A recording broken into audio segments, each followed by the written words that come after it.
ആണ് കരയാൻ പാടില്ല. മൂത്തൊരു ആൺചെറുക്കനല്ലേ, അവൻ നോക്കിക്കോളും. പെങ്ങളെ അവൻ കെട്ടിച്ചോളും, വീട് അവൻ വെച്ചോളും. എന്താ ഈ ആണുങ്ങൾക്കൊരു ഇമോഷൻസ് ഇല്ലേ? അവർ വല്ല റോബോട്ടുകളും ആണോ? ആണുങ്ങൾ കരയാൻ പാടില്ല, വിഷമിക്കാൻ പാടില്ല എന്നൊക്കെ പറഞ്ഞിട്ട് കുറേ സ്റ്റിഗ്മ ക്രിയേറ്റ് വെച്ചിട്ടുണ്ട് നമ്മുടെ സൊസൈറ്റി അല്ലേ. എത്ര പേരുണ്ട് പുരുഷന്മാരെ കെയർ ചെയ്യണത്. നമ്മൾ ഗേൾസ് ആണ്, മൂഡ് സ്വിങ്സ് ആണ്, പീരീഡ്സ് ആണെന്നൊക്കെ പറഞ്ഞിട്ട് അവരുടെ അടുത്ത് ഇങ്ങനെ വഴക്കുണ്ടാക്കും. അവർക്കും അതിനേക്കാൾ കൂടുതൽ പ്രശ്നങ്ങളുണ്ട്. പക്ഷെ ഇവരൊന്നും കാണിക്കാറില്ല. എത്ര പ്രശ്നം ഉണ്ടെങ്കിലും ഭയങ്കര കൂളായിട്ട് എല്ലാ കാര്യങ്ങളും ഭയങ്കര ഹാപ്പി ആയിട്ടായിരിക്കും അവർ ഫേസ് ചെയ്യുന്നത്. വെച്ചിട്ട് അവർക്കുള്ളിൽ പ്രശ്നങ്ങളും കാര്യങ്ങളും എമോഷൻസും ഇല്ലെന്നല്ല അതിനർത്ഥം. മനസ്സിലായി? നമ്മൾ പാർട്ട്ണറിനെ, സ്ത്രീകളാണെങ്കിൽ വൈഫോ പാർട്ട്ണറോ അമ്മയോ ഫ്രണ്ടോ ആരായിക്കോട്ടെ നമ്മുടെ അടുത്ത് വരാണെങ്കിൽ അവരുടെ തലയ്ക്ക് ഒന്ന് മസാജ് ചെയ്ത് കൊടുക്കുക. ഒരു ജോലിയൊക്കെ കഴിഞ്ഞ് വരാണെങ്കിൽ പുറമൊക്കെ ഒന്ന് മസാജ് ചെയ്ത് കൊടുക്കുക. അവരെ ഹഗ് ചെയ്യുക. അവർക്കും ഇതെല്ലാം ആവശ്യമാണ്. അവർക്കും കെയറും ടൈമും നമ്മുടെ എല്ലാ കാര്യങ്ങളും അവർക്കും ആവശ്യമുണ്ട്. അപ്പം എല്ലാം ഇങ്ങോട്ട് കിട്ടണം എന്നുള്ളൊരു വാശിയിലിരുന്നിട്ട് ഒരു കാര്യമില്ല. അതുപോലെ ഞാൻ 2 years ബാക്ക് എൻ്റെ ബോയ് ഫ്രണ്ടിന് ആനിവേഴ്സറിക്ക് ഒരു ബുള്ളറ്റ് ഗിഫ്റ്റ് ചെയ്തിട്ടുണ്ടായിരുന്നു. അതൊരു 1 million ഒക്കെ കഴിഞ്ഞു പോയി ആ വീഡിയോ. അതിനകത്ത് കമൻസ് ഉണ്ട് എന്തിലൊക്കെയാണ്. അപ്പോൾ എനിക്ക് മനസ്സിലായത്, ആൾക്കാരൊക്കെ ആഗ്രഹിക്കുന്നുണ്ട് കുറേ കാര്യങ്ങൾ. ഇതേപോലെ നമുക്കൊരു സംഭവമുണ്ട് സൊസൈറ്റിയിൽ ഇപ്പോൾ ഉള്ളൊരു പരിപാടി, ഈ എൻഗേജ്മെൻറ്റിന് ശേഷം ഐഫോൺ സാധനങ്ങളൊക്കെ വാങ്ങിക്കൊടുക്കുന്നത്. നമുക്കൊരു സോഴ്സ് ഉണ്ടെങ്കിൽ ഓക്കെ, നമുക്ക് പ്രശ്നമില്ല, കൊടുക്കാം. പക്ഷേ ഇപ്പോൾ അതിന് വേണ്ടിയിട്ട് ബുദ്ധിമുട്ടുന്ന ആൾക്കാരുണ്ട്. ആൾക്കാരെ കാണിക്കാൻ വേണ്ടി അയ്യോ എൻഗേജ്മെൻ്റ് അല്ലേ, അത് വാങ്ങണമല്ലോ എടുക്കണമല്ലോ എന്ന് പറഞ്ഞിട്ട് തിരിച്ചു കൊടുക്കുക. അങ്ങോട്ടും ചെയ്യാം ഇങ്ങോട്ടും ചെയ്യാം. പിന്നെ വീട്ടിൽ എല്ലാ കാര്യങ്ങളും ചെയ്യണ സ്ത്രീകളുണ്ട്. ഞാൻ അങ്ങനെയല്ല, ഒരു വിഭാഗം ആൾക്കാരാണ് പറയുന്നത്. ഏറ്റവും കൂടുതൽ സ്ട്രഗിൾ ചെയ്യണത്, മെൻ്റലി സ്ട്രഗിൾ ചെയ്യുന്നത് മിഡിൽ ക്ലാസ് ഫാമിലിയിലുള്ള ചെക്കന്മാരാണ്. ഒരു ഏജ് കഴിഞ്ഞാൽ അവർക്കുള്ളതുപോലെ പ്രഷർ ഒരാൾക്കും ഇല്ല. പക്ഷേ ഇതൊന്നും ഇല്ലാത്ത സ്ത്രീകളും ഉണ്ട്. ഞാൻ അങ്ങനെയല്ല പറയുന്നത്, ഒരു ഭാഗം ആൾക്കാരടുത്താണ് കേട്ടോ പറയണത്. ലൈക്ക് എനിക്ക് എപ്പോഴും തോന്നിയിട്ടുള്ളത്, നമ്മൾ ക്രിയേറ്റ് ചെയ്ത് വെച്ചേക്കണ ഒരു സ്റ്റിഗ്മയുടെ പുറത്ത് ഫിക്സ് ആവാൻ വേണ്ടിയിട്ട് അവരും ശ്രമിക്കുകയാണ്. അവർക്ക് അതുകൊണ്ടൊന്നും ഓപ്പൺ അപ്പ് ആവാൻ പറ്റുന്നില്ല. അവർക്ക് അവരുടെ പ്രശ്നങ്ങൾ ഷെയർ ചെയ്യാൻ പറ്റുന്നില്ല. അവർക്കൊന്നും കരയാൻ പറ്റുന്നില്ല. ഒന്നും പറ്റുന്നില്ല. അവർ എല്ലാം എന്തുപോലെ റോബോട്ടുകളെ പോലെയാണ് നമ്മുടെ സൊസൈറ്റി എടുത്ത് വെച്ചിരിക്കുന്നത്. ഇനി അത് മാറ്റണം. നമ്മൾ ഒരാൾ ചേഞ്ച് ആയാൽ അത് വലിയ കാര്യമായിരിക്കും. കാര്യം ജൂൺ എന്ന് പറയുന്നത് മെൻസ് ഹെൽത്ത് മന്താണ്. അതുകൊണ്ടാണ് ഞാൻ ഇന്ന് ഈ വീഡിയോ ചെയ്യുന്നത്. ജൂൺ കഴിയാറായി.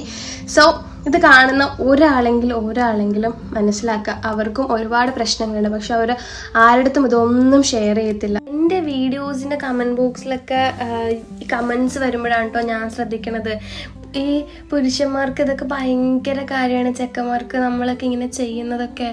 പക്ഷെ എൻ്റെ ഒക്കെ ഉള്ളത് ഭയങ്കര നോർമലാണ്. എനിക്ക് എൻ്റെ പാർട്ട്ണറിന് വേണ്ടിയിട്ട് എല്ലാം എനിക്ക് ചെയ്യണം, എനിക്ക് ചെയ്തു കൊടുക്കണം, സർപ്രൈസ് കൊടുക്കണം, ഗിഫ്റ്റ് കൊടുക്കണം, ടൈം കൊടുക്കണം, തലയൊക്കെ മസാജ് ചെയ്ത് എപ്പോഴും ഇങ്ങനെ റിലാക്സ്ഡ് ആക്കണം എന്നുള്ളത്. വഴക്കടിയൊക്കെ ഉണ്ടാക്കൂട്ടോ, അതല്ല പറയണേ. അങ്ങനത്തെ ഒരു മൈൻഡാണ്. എല്ലാം വാങ്ങിച്ചു കൊടുക്കണം, എന്ത് കണ്ടല്ലോ അവന് വാങ്ങണം, അങ്ങനെയൊക്കെ.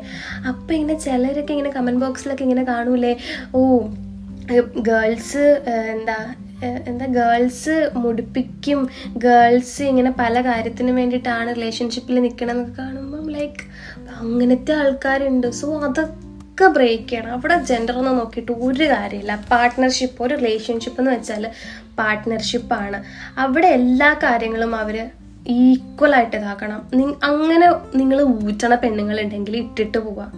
നിങ്ങൾക്ക് പൈസ ഇല്ലെങ്കിലും പൈസ ഉണ്ടെങ്കിലും എല്ലാ കാര്യത്തിലും നിങ്ങളുടെ അടുത്ത് സപ്പോർട്ടായിട്ട് നിൽക്കണ ഒരാളെയാണ് നിങ്ങൾക്ക് ആവശ്യമല്ല. നിങ്ങളുടെ പൈസ ഉള്ളപ്പം നിന്ന് എല്ലാത്തിനും വേണ്ടിയിട്ട് അങ്ങനെയില്ല. 2 പേരും ജോബൊക്കെ ചെയ്ത് അങ്ങോട്ടും ഇങ്ങോട്ടും കാര്യങ്ങളൊക്കെ ചെയ്യുമ്പോൾ എന്ത് രസമാണെന്നറിയോ. സോ അങ്ങനത്തെ കുറേ സ്റ്റിഗ്മകൾ നമ്മൾ ബ്രേക്ക് ചെയ്യണം നമ്മുടെ സൊസൈറ്റിയിലെ. അതേപോലെ ഈ റിലേഷൻഷിപ്പിൽ നിൽക്കുന്ന ആൾക്കാർ സ്ട്രഗിൾ ചെയ്യുന്നതുണ്ട്. ഗിഫ്റ്റ്, ഫുഡ്, എക്സ്പെൻസ് ഫുള്ള് നോക്കേണ്ടത് ഈ ചെക്കന്മാരാണെന്നുള്ളൊരു സംഭവം. എക്സ്പെൻസും കാര്യങ്ങളൊക്കെ ഷെയർ ചെയ്യുക. ഗേൾസ് ബോയ്സിന് വേണ്ടിയിട്ട് ചെയ്യണം.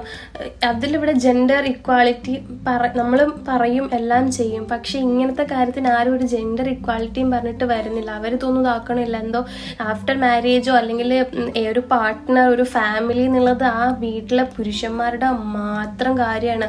അവൻ ജോലി ചെയ്ത് സമ്പാദിച്ച് നോക്കിക്കോളും. അങ്ങനെയൊന്നും ഈ കാലത്തൊന്നും ഇനി പറഞ്ഞിട്ടൊന്നും ഒരു കാര്യമില്ല. ഇപ്പോൾ ഒരുപാട് മാറ്റമുണ്ട്. ഗേൾസ് ജോലിക്ക് പോവുകയും കുടുംബം നോക്കി എല്ലാം ഷെയർ എടുക്കണുണ്ടെന്ന്. പക്ഷെ എന്നാലും ഇപ്പോഴും ഒരു ഭാഗം ആൾക്കാരെ പെണ്ണുങ്ങളെ ഒരു ഏജ് ആകുമ്പോൾ കല്യാണം കഴിച്ചു വിടും. അവൻ നോക്കിക്കോളും, അവൻ അത് ചെയ്തോളും എടുത്തോളും എന്നുള്ളതാണ്. പെണ്ണിനെ ജോലിക്ക് എടുത്തിട്ടില്ല. നമ്മളൊരു ഫാമിലി ആകുമ്പോഴത്തേനും എല്ലാ റെസ്പോൺസിബിലിറ്റീസും ഷെയർ ചെയ്യണം, സങ്കടങ്ങളും ഫിനാൻഷ്യലി ഉള്ള കാര്യങ്ങളും എല്ലാം.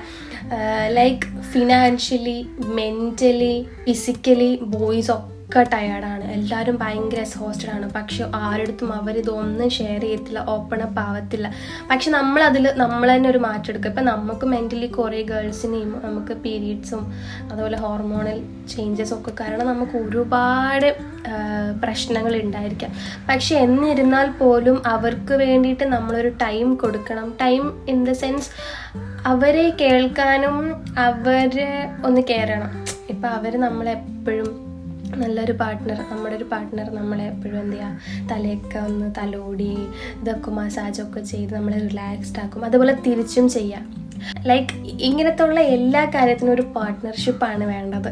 സോ ഈ ജൂൺ മെൻസ് ഹെൽത്ത് മന്തായ ഈ ജൂൺ തീരുമ്പം കുറേ പേരെങ്കിലും ഒരിതെടുക്കുക, നമ്മളിൽ നിന്ന് തന്നെ മാറ്റം ഉണ്ടാക്കുക. ബോയ്സിനെ കേൾക്കുക, അവർക്കും ഇതുള്ള പ്രശ്നമുണ്ട് കാര്യങ്ങൾ.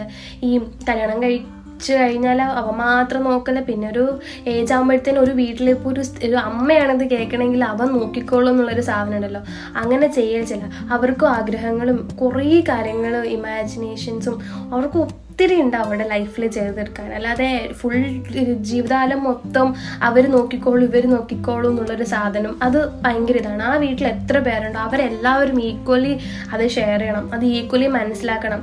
അവർക്കൊരു ദിവസത്തിന് ഒരു ജോലിക്ക് പോകാൻ പറ്റിയില്ലെങ്കിൽ ഓക്കെ, അവനത് ഓക്കെ അല്ല, അല്ലെങ്കിൽ അവർക്ക് പറ്റാത്തൊരു ജോലിയാണ് അവർ ചെയ്യുന്നതെങ്കിലും കുഴപ്പമില്ല, നമുക്കത് ഓക്കെ ആക്കാം എന്നുള്ളൊരു നമ്മുടെ അടുത്തൊരു വാക്ക് മതിയായിരിക്കും അവർ ഓക്കെ ആക്കാൻ. കാര്യം അവർ ഈ ഫുൾ ഡേ നമുക്ക് വീട്ടിന് വേണ്ടിയിട്ട് പണിയെടുത്തിട്ട് പിന്നെ അവർക്ക് കിട്ടണത് മൊത്തം ഈ കുത്തുവാക്കുകൾ, ഒന്നും ചെയ്തില്ല എന്നായിരിക്കും. അവൻ ലൈഫ് മൊത്തം ഈ കുടുംബക്കാർക്ക് വേണ്ടിയിട്ടായിരിക്കും ഈ കഷ്ടപ്പെടുന്നത്. ജോലി ചെയ്തു എടുത്തു അവൻ്റെ എല്ലാ ഇഷ്ടങ്ങളും കാര്യങ്ങളും എല്ലാം മാറ്റി വെച്ചിട്ട്.